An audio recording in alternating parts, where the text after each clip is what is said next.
Good morning to all students. पिछले videos में आपने proper noun, common noun, material noun और कलेक्टिव नाउन के बारे में अच्छे से पढ़ा। और आज हम आपको अबस्ट्रैक्ट नाउन के बारे में बता रहे हैं और इसके बारे में चर्चा करेंगे। ग्रामर में बहुत ही इम्पोर्टेंट होता है ये सब, और किसी भी कॉम्पिटिटिव परीक्षा को पास करने के लिए, उत्तीर्ण होने के लिए आपको ग्रामर का एक एक नियम पढ़ना पड़ेगा। और केवल पढ़ने से ही नहीं आता, उसको समझना है आपको। कोई चीज़ हमको लर्न करने से, याद करेंगे, अगर हम ये सोचें कि हम कोई चीज़ याद कर लें, हमको याद हो जाएगा, तो ऐसा नहीं है। ग्रामर के नियमों को आपको ध्यान से पढ़ना होगा, केवल समझ लेना होगा। तो उम्मीद करता हूँ आप समझें। पिछला वीडियो आप देखे होंगे तो अच्छे से आपको समझ में भी आया होगा। तो आइए हम पढ़ाते हैं। अबस्ट्रैक्ट नाउन क्या है। जैसा कि देख रहे हैं कि अबस्ट्रैक्ट नाउन का हिंदी होता है भाववाचक संज्ञा। भाववाचक संज्ञा हमारे हृदय से जो भाव उत्पन्न होते हैं, मानी कि जो हम इमेजिन करते हैं, जो कल्पना करते हैं किसी वस्तु, व्यक्ति, स्थान के बारे में, वो भाववाचक होता है। तो लेकिन यहाँ पर क्या हमने दिया है, an abstract noun is a noun which can not be seen, smelt, touched और टेस्टेड। आप इस बात को समझिए। यहाँ पर एन अबस्ट्रैक्ट नाउन वह नाउन होता है जिसे हम न तो देख सकते हैं, न सूंघ सकते हैं, न उसे छू सकते हैं, और न ही उसका स्वाद ले सकते हैं। कहने का मतलब कि अबस्ट्रैक्ट नाउन इज इनविजिबल, मतलब वो अमूर्त होता है, उसको हम देख नहीं सकते। हम नहीं देख सकते कि अबस्ट्रैक्ट नाउन को हम नहीं देख सकते। हम किसी की भावना को नहीं देख सकते हैं। हम भावना को इमेजिन करते हैं, हम महसूस करते हैं, लेकिन उसे देख नहीं पाते। तो इस बात को यहाँ पर आपको ध्यान से समझना होगा। यहाँ पर हमने अबस्ट्रैक्ट नाउन, आपको समझ में आ गया होगा। An abstract noun is a noun which can not be seen, smelt, touched और टेस्टेड। इसका हम चख नहीं सकते, इसको देख नहीं सकते, इसको छू नहीं सकते। तो यहाँ पर हम देख रहे हैं, हमने उदाहरण भी आपको कह दिया। एंगर, क्रोध, हंग्री, भूख, सफरिंग, पेन, पीस, हैप्पी, तमाम आप लिस्ट में भी देख सकते हो। हमने अबस्ट्रैक्ट नाउन को यहाँ पर दर्शा दिया है। एंगर, जैसे कुछ एंगर, क्रोध, हम क्रोध को देख नहीं सकते। अगर हम गुस्सा होते हैं तो हम केवल महसूस करते हैं। अगर कोई दूसरा गुस्सा होता है तो उसके गुस्से को हम देखते नहीं, महसूस करते हैं कि वो गुस्से में है। हंग्री, भूख, हम भूख को देखते नहीं, एक्चुअली हम महसूस करते हैं। और सफरिंग, दुख देखा नहीं जाता, उसको देख नहीं सकते, उसको महसूस करते हैं। तो ये सब चीज़ें, दर्द को भी हम देख नहीं सकते। अगर हम पीड़ा, दर्द को हम देख नहीं सकते, हम उसको महसूस करते हैं। तो यहाँ पर देख रहे हैं काइंड, दया, करेज, साहस, ब्यूटीनेस, सुंदरता, चाइल्डहुड, बचपना, जॉय, माने ये जितने भी हमने यहाँ पर आपको लिखा है कि फियर, भय, डेथ, मृत्यु, हानेस्टी, ईमानदारी, मर्सी, दया, स्वीटनेस, मीठापन, ये जितने बहुत से हैं, ऐसे ही ढेर सारे अबस्ट्रैक्ट नाउन हैं। तो अबस्ट्रैक्ट नाउन को हम लोग समझ चुके होंगे कि अबस्ट्रैक्ट नाउन किसे कहते हैं। यानी कि अबस्ट्रैक्ट नाउन जो होता है उसको हम देख नहीं सकते, ओनली इमेजिन कर सकते हैं, कल्पना कर सकते हैं।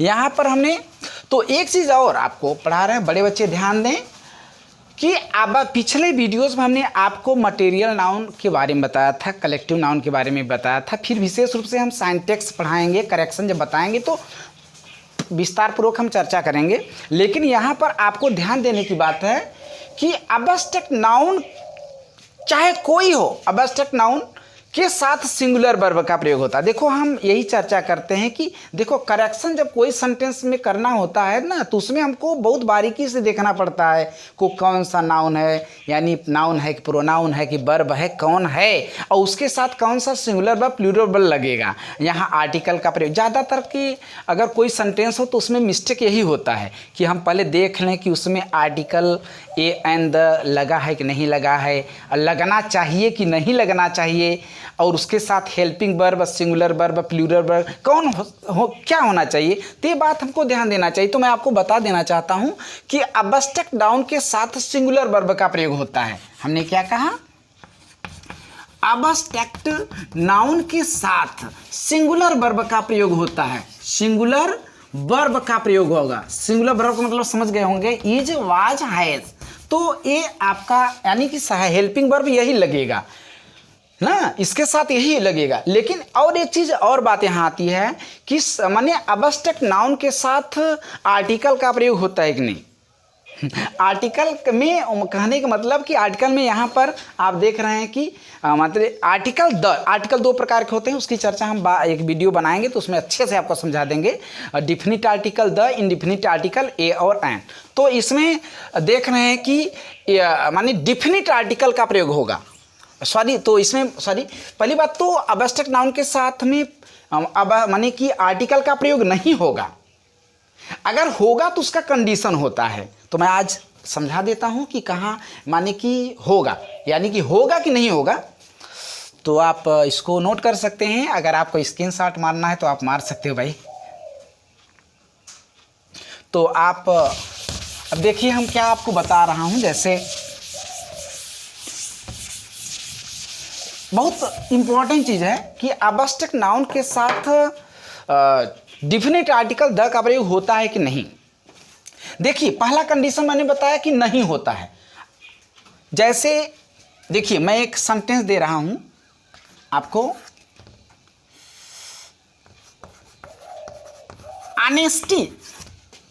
Honesty is the best policy. Honesty is the best policy. आप देख रहे हैं करेक्ट सेंटेंस है। ये क्या है? करेक्ट सेंटेंस है। एक करेक्ट सेंटेंस है क्योंकि नियम है कि ये आपका ऑनेस्टी, ईमानदारी, हम यहाँ ईमानदारी यानी एक अबस्ट्रैक्ट नाउन है। तो अबस्ट्रैक्ट नाउन के साथ सिंगुलर वर्ब का प्रयोग होता है। आप देख सकते हैं इसके साथ सिंगुलर वर्ब का प्रयोग हुआ है, माने कि ये अबस्ट्रैक्ट नाउन है, अबस्ट्रैक्ट नाउन के साथ सिंगुलर वर्ब का प्रयोग हुआ है। ये करेक्ट है। और दूसरा ये भी करेक्ट है कि अबस्ट्रैक्ट नाउन के पहले द का प्रयोग नहीं होता है। ठीक, तो नहीं होता है यानी कि सेंटेंस सही है। लेकिन अब देखना है कि द का प्रयोग इसमें कब लगाते हैं, यानी कि ऑनेस्टी में कब द का प्रयोग होता है। एक तो नियम है कि नहीं लगता है। दूसरा, अगर विशेष चर्चा हुई, किसी के ईमानदारी की चर्चा हुआ, जैसे देखिए honesty of my friend is praise वर्दी, प्रशंसा योग्य है, प्रेज वर्दी, ध्यान में रखना है आपको। ऑनेस्टी ऑफ माई फ्रेंड, वहां पर ऑनेस्टी की चर्चा मानी नहीं की गई। ऑनेस्ट बस बताए ये नैतिक, जहां पर नैतिक गुण हो, नैतिक जहां पर नैतिकता की बात हो, नैतिक गुण के रूप में बताया गया हो, वहां पर हम द का प्रयोग नहीं करते। लेकिन जहां पर यह बताया गया है कि अगर उसकी चर्चा की गई हो, विशेष व्यक्ति के पार्टिकुलर गुण के बारे में बताया गया हो, किसी व्यक्ति, वस्तु, स्थान के पार्टिकुलर गुण के बारे में बताया गया हो, तो ऐसे में माने अबस्ट्रैक्ट नाउन के पहले द का प्रयोग हो जाता है। जैसे यहां पर देखो, किसकी ईमानदारी भाई, किसकी ईमानदारी? माई फ्रेंड की ईमानदारी। यहां पर प्रश्न है ऑनेस्टी ऑफ माई फ्रेंड, इसके मेरे फ्रेंड की पार्टिकुलर गुण है, विशेष गुण है। जब किसी व्यक्ति, वस्तु, स्थान के विशेष गुण के साथ, विशेष गुण की चर्चा की गई हो, तो ऐसे स्थान पर अबस्ट्रैक्ट नाउन के पहले द का प्रयोग हो जाता है। तो यहां पर हम देख रहे हैं कि अगर ये गलत है सेंटेंस पूरा, यानी इसके पहले हम किसका प्रयोग करेंगे? द का प्रयोग करेंगे। अब ये आपका करेक्ट हो गया, आपका ये सेंटेंस करेक्ट हो गया। दूसरी चीज, यानी कि जब किसी व्यक्ति, वस्तु, स्थान की पार्टिकुलर गुण के बारे में बताया गया हो, उसके विशेष गुण के बारे में दर्शाया गया हो, तो वहां पर द का प्रयोग हो जाता है। आपने देखा ऊपर वाले में केवल नैतिकता के लिए आया है, नैतिकता से भरा हुआ सेंटेंस है, honesty is the best quality. और यहाँ पर ऑनेस्टी ऑफ माई फ्रेंड अगर ऐसा पेपर में आता है तो समझ लीजिए गलत है, तो उसके पहले द का प्रयोग होगा, डिफिनिट आर्टिकल। और इसके साथ भी आप देख सकते हो द, इसका प्रयोग सही है। यानी कि जब ये आपका है, आपका अबस्ट्रैक्ट नाउन है, तो अबस्ट्रैक्ट नाउन के साथ सिंगुलर वर्ब का प्रयोग हुआ है। यहाँ पर इज रहेगा तो भी सही रहेगा, वाज रहेगा तो भी सही रहेगा। अगर किसी माने ऐसा सेंटेंस है तो सिंगुलर वर्ब का प्रयोग होता है। अगर प्लूरल वर्ब हुआ तो गलत हो जाएगा सेंटेंस। आपको इस बात का भी ध्यान देना है कि अबस्ट्रैक्ट नाउन के साथ सिंगुलर वर्ब का ही प्रयोग होगा, इज, वाज, हैज, और प्लूरल वर्ब का प्रयोग नहीं होगा। और भी जैसे एग्जाम्पल मैं आपको समझा देता हूँ। जैसे आपको पिछला वीडियो हमने पढ़ाया था मटेरियल नाउन। मटेरियल नाउन के भी पहले जो है द का प्रयोग नहीं होता है, लेकिन उसमें भी मतलब कि कंडीशन है। अगर विशेष पार्टी माने विशेष गुण, अगर किसी व्यक्ति वस्तु स्थान के विशेष गुण के बारे में चर्चा किया गया है तो वहाँ हो जाता है। जैसे मान लीजिए हम, ये तो आपका एब्स्ट्रैक्ट नाउन का हुआ एग्जाम्पल। जैसे हम आपको मटेरियल नाउन के बारे में बता रहे हैं। जैसे ये देखो, food is tasty, food is tasty. अब ये देखिए, ये आपका क्या है, आपका ये मटेरियल नाउन है। क्या है? मटेरियल नाउन है। तो मटेरियल नाउन के पहले द का प्रयोग नहीं होता। मटेरियल नाउन के पहले द का प्रयोग नहीं होता, लेकिन चूंकि यहाँ पर एक डिस्क्रिप्शन भर, मात्र केवल डिस्क्रिप्शन है। यहाँ पर इस सेंटेंस में हम देख रहे हैं केवल डिस्क्रिप्शन किया गया है, लेकिन अगर यानी करेक्ट है तो, और इसके साथ में अगर जैसे यहाँ पर ये बता दिया जाए, food of my house, food of my house is tasty, तो मेरे घर का जो भोजन होता है बहुत स्वादिष्ट होता है। तो इसमें देख रहे हैं कि किसके घर का भोजन, यहाँ पर माने बताया गया है कि मेरे घर का। यहाँ पर वन्नी केवल डिस्क्रिप्शन है, बता दिया गया है भाई खाना स्वादिष्ट होता है, लेकिन यहाँ पर किसके घर का भोजन, मेरे घर का भोजन। तो मेरे घर का भोजन स्वादिष्ट होता है, तो यहाँ पर ऐसी स्थिति में यहाँ पर द का प्रयोग हो जाएगा। यानी कि जब बताया गया किसके घर का भोजन, मेरे घर का भोजन। जैसे एक एग्जाम्पल और मैं आपको दे देता हूँ। जैसे grass is green, grass is green, grass is green. जो घास होता है हरा भरा होता है, डिस्क्रिप्शन है, मैं बताया गया है कि घास कोई भी हो हरा भरा होता ही है। तो अब यहाँ पर हम देख रहे हैं कि ग्रास आपका मटेरियल नाउन है, चूंकि उसका उपयोग किया जाता है, पशु खाते हैं उसको। और तो अगर यहाँ इस यानी ग्रास इज ग्रीन, घास हरी होती है, लेकिन यहाँ पर द का प्रयोग नहीं होगा। यहाँ पर अगर द का प्रयोग हुआ तो गलत हो जाएगा, यानी करेक्ट है। और दूसरी चीज, अगर ऐसी इस प्रकार आ जाए, the grass of his fields, the grass of his field is green. अब देखिए इस सेंटेंस में देखिए, तो यानी उसके खेत का घास, तो यहां पर बताया गया किसके खेत का घास, उसके खेत का घास। तो यानी यहां पर बता दिया गया है, विशेष चर्चा की गई है कि उसके खेत का घास हरा भरा है। तो यहां पर देखिए ग्रास के साथ द का प्रयोग हो जाएगा। यानी कि जब चाहे वो मटेरियल नाउन हो चाहे एब्स्ट्रैक्ट नाउन हो, अगर किसी व्यक्ति वस्तु स्थान के विशेष क्वालिटी के बारे में बताया गया है, उसके घर का भोजन, उसके घर का चाय, उसके घर का फला, जो भी हो, तो वहाँ पर जो है ऐसे स्थान पर मटेरियल नाउन या एब्स्ट्रैक्ट नाउन के पहले द का प्रयोग होता है। लेकिन नियमतः भाई प्रयोग नहीं होता। तो दोनों कंडीशन है, होता भी है, नहीं होता है। होता है तो उसका कंडीशन दूसरा है, नहीं होता है तो उसका कंडीशन दूसरा है। तो आपको थोड़ा सा, आपको उम्मीद करता हूँ समझ में आ गया होगा यह जो है। तो आपको बता दें कि एब्स्ट्रैक्ट नाउन और एब्स्ट्रैक्ट नाउन के साथ सिंगुलर वर्ब का प्रयोग होता है, मटेरियल नाउन के साथ सिंगुलर वर्ब का प्रयोग होता है। तो इस चीज़ को आपको ध्यान से समझना है। और किसी दिन आपको आर्टिकल के बारे में हम वीडियोस डाल देंगे बना के, अच्छे से आपको समझ में आ जाएगा। किताब तो पढ़ना पड़ेगा आपको, लेकिन मतलब आपको थोड़ा सा समझ में आ जाएगा अच्छे से। अब आपको बता दें कि एब्स्ट्रैक्ट नाउन,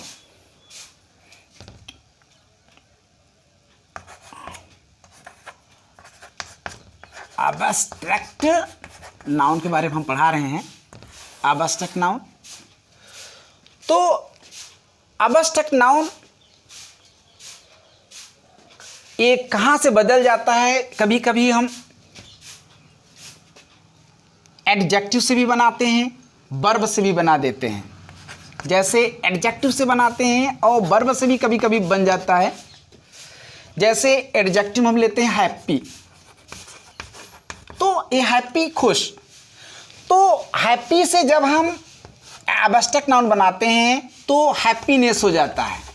क्या हो जाता है? हैप्पीनेस। हैप्पी एडजेक्टिव है और हैप्पी से हैप्पीनेस बना दिया गया। ये आपका हैप्पी शब्द कभी कभी पेपर में आता है कि एडजेक्टिव को नाउन में चेंज करिए, नाउन को एडजेक्टिव में चेंज करिए, वर्ब को एडवर्ब में चेंज करें, तमाम चीज़ें से पेपर में आता है। तो आप ध्यान में रखें, जैसे हैप्पी से हैप्पीनेस हो गया। जैसे वर्ब की मैं बात कर रहा हूँ, एक्ट, एक्ट माने होता है कार्य करना, तो इसमें जो है एक्शन क्या हो गया, आप देख रहे हैं, तो एक्शन बन गया। तो ये सब क्या हुआ, आपका अब्स्ट्रैक्ट नाउन है, क्योंकि इसको हम महसूस करते हैं, देख नहीं सकते। और दूसरी चीज़ आपको ये समझाने की बात है, जैसे यहाँ में एक, जैसे हैप्पी और अनहैप्पी, ध्यान दो, यहाँ हम दोनों चीज़ दे रहे हैं। तो इसमें अब्स्ट्रैक्ट नाउन में हम दो चीज़ देख रहे हैं, यहाँ पर कुछ वर्ड इसमें जोड़ा गया है, नेस, यहाँ अन, ये है क्या? कभी कोई पूछ भी सकता है कि है क्या आखिर, हैप्पी में हैप्पीनेस, ये नेस क्यों है, नेस क्यों लगा भाई, इसके पहले अन क्यों लगा? तो आप पढ़े होंगे हिंदी में उपसर्ग और प्रत्यय के बारे में, आप लोग पढ़े होंगे उपसर्ग और प्रत्यय के बारे में, बहुत सारी चीज़ें, इसको बोलते हैं सफिक्स और प्रीफिक्स। जैसे आपका प्रीफिक्स, प्रीफिक्स और सफिक्स, ये आप प्रीफिक्स को बोलते हैं उपसर्ग बोलते हैं, उपसर्ग, और प्रीफिक्स बोलते हैं प्रत्यय। तो यही चीज़ अंग्रेजी में सेम टू सेम, जो हिंदी में है ना, जस्ट सेम टू सेम अंग्रेजी में भी है। तो ये जो प्रीफिक्स है, आप ध्यान दें, प्रीफिक्स क्या है, सफिक्स क्या है, इसके बारे में हम एक नया वीडियोस बना देंगे, बहुत अच्छे से समझा देंगे, आप देखते रहें वीडियोस, आपको समझ में आ जाएगा। थोड़ा सा यहाँ चर्चा कर दे रहे हैं, जैसे हैप्पीनेस, अनहैप्पी, जैसे आप मैं बता दे रहा हूँ हैप्पी, अगर हैप्पी, हैप्पी एडजेक्टिव आपको मालूम है, अगर इसके पहले हम प्रयोग करते हैं, पहले, जैसे अनहैप्पी, अनहैप्पी, जो प्रीफिक्स होता है, यह जो है शब्द के पहले प्रयोग होता है, किसी दिए गए ग्रुप ऑफ लेटर्स के पहले प्रयोग होता है। जैसे अनहैप्पी, आप देख रहे हैं ना, यहाँ पर जब एडजेक्टिव के पहले प्रयोग हुआ, किसी शब्द के पहले प्रयोग हुआ है अन, तो यह जो है प्रीफिक्स हुआ। चूंकि उपसर्ग का प्रयोग किसी दिए गए शब्द के पहले होता है, एडजेक्टिव के पहले होता है, माने कोई भी शब्द हो, एडजेक्टिव हो चाहे वो अब्स्ट्रैक्ट नाउन हो, उसके पहले होगा। अगर पहले होता है तो वो प्रीफिक्स होता है, ये क्या होता है, प्रीफिक्स होता है। अगर बाद में है, जैसे हैप्पी, हैप्पी, जैसे अभी उसमें हैप्पीनेस, क्या हुआ, हैप्पीनेस, हम देख रहे हैं नेस का प्रयोग बाद में हुआ है, हैप्पी पहले है, नेस का प्रयोग बाद में हुआ। जब, यानी कि जब ये बाद में प्रयोग हुआ है ना, तो ये सफिक्स है, ये आपका क्या है, सफिक्स। और सफिक्स क्या है, suffix are group of letters which is added in the end of word to form a new words। तो आपको यहाँ पर समझना होगा कि जो प्रत्यय होता है वो किसी भी शब्द के अंत में जुड़ता है, और जो प्रीफिक्स होता है, उपसर्ग होता है, वो किसी भी शब्द के पहले जुड़ता है एक नया शब्द क्रिएट होने के लिए। तो उम्मीद करता हूँ आपको समझ में आ गया होगा। ये आपका अब्स्ट्रैक्ट नाउन समाप्त होता है, और इसके बाद में हम आपको नेक्स्ट वीडियोज में आपको ए, एन, द और सफिक्स प्रीफिक्स के बारे में बहुत अच्छे से बता देंगे, क्योंकि इनका भी प्रयोग एग्जाम में बहुत आता है, जो है काफ़ी उपयोगी है जो है। तो आपको यहाँ पर ध्यान देना होगा कि आपने आज अब्स्ट्रैक्ट नाउन पढ़ा, आपको समझ में आ गया होगा। अगर आपको ग्रामर से संबंधित कोई जानकारी लेनी है, कोई प्रॉब्लम हो, आपको कोई दिक्कत हो, और तो आपको हमारे नंबर 9838248006 पर आप कॉल करके माधवा सर से बात कर सकते हैं। अगर आपको मेरा वीडियोस पसंद आता है तो आप लाइक, सब्सक्राइब और कमेंट करना ना भूलें। आप बराबर लगे रहें, हम आपके साथ हैं, और आपको ग्रामर का एक एक चीज़ हम आपको बताएंगे, आपको समझ में आएगा। और जो है इसी के साथ गुड बाय।